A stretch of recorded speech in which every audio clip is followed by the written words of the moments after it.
Our story takes place in the notorious Odal Knot. Well, Non, for brevity's sake. I'm sure you know the place, that infamous wellspring of odic force, responsible for so many mortal phenomena, such as magnetism, light, and hypnotism. Think of them as the waste byproduct of this magic realm. Now, Non is a pleasant enough place, don't get me wrong. I mean, there are majestic vistas, crystalline lakes, soaring peaks. Really, it's a splendid place to visit. That is, except for all the witches. These men and women, yes, men, don't be bothering me with any of that male lib crap. We're not going to be changing every matriarchal pronoun just because some fellows want to go inventing new words like warlock. Pshaw. Hey, I've been causing havoc for as long as none, in this case that would be notorious Odal Knot entities, remember. They hoard the secrets to manipulating the realm's natural resources of magic, ensuring none but their order can transmute these ley lines with spellcraft.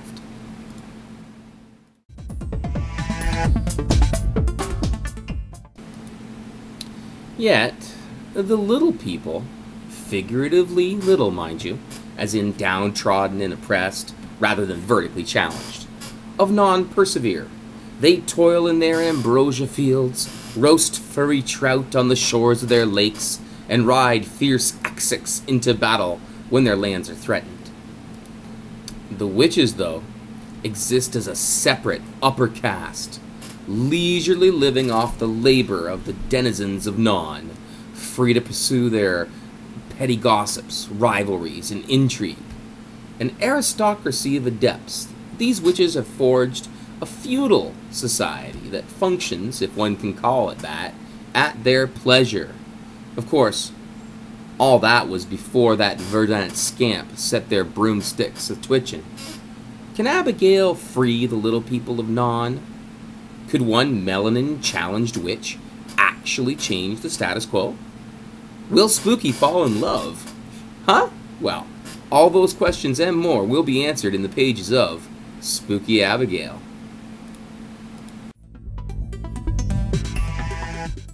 Main plot. Spooky Abigail learns about herself, life, and love as she leads the common folk of Non against their witchy overlords. Structure. The story begins on the evening before a climactic battle is to happen between the Witches' Council and the Free Folk of Non. During final preparations for war, Abigail's past is revealed in a series of flashbacks as she considers the circumstances that led her to this moment. Act 1. We are introduced to Abigail as she strolls along the shore of a crystalline lake. Spooky thinks back on her early childhood, her parents, and the tender care of her nanny, who was one of the common free folk of Non. Act 2.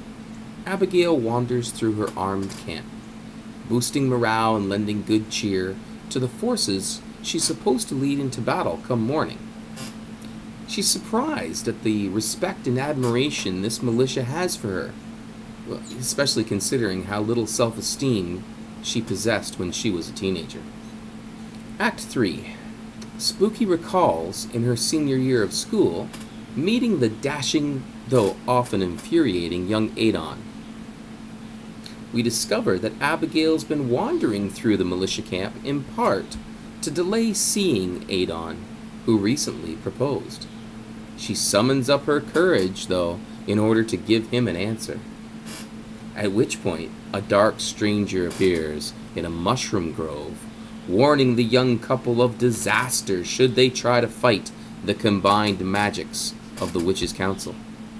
But he provides clues to a possible alternative. Destroy the Cynosure. Now, the legendary Cynosure converts the wild magics of Non into usable ley lines for spellcraft. Act 4.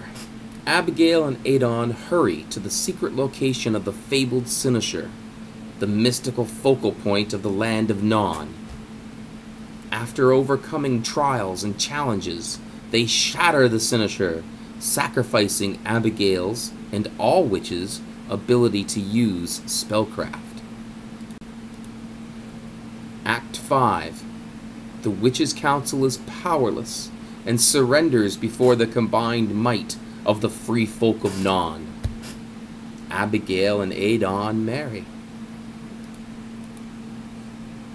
Epilogue. The child, Ablin, daughter to Abigail and Adon, plays amongst the flowers near the banks of a shallow brook that runs behind her family's cottage. A dark stranger appears and teaches the young girl a song in a long-forgotten tongue. As she sings, ley lines coalesce in the air around young Ablin. And so it goes.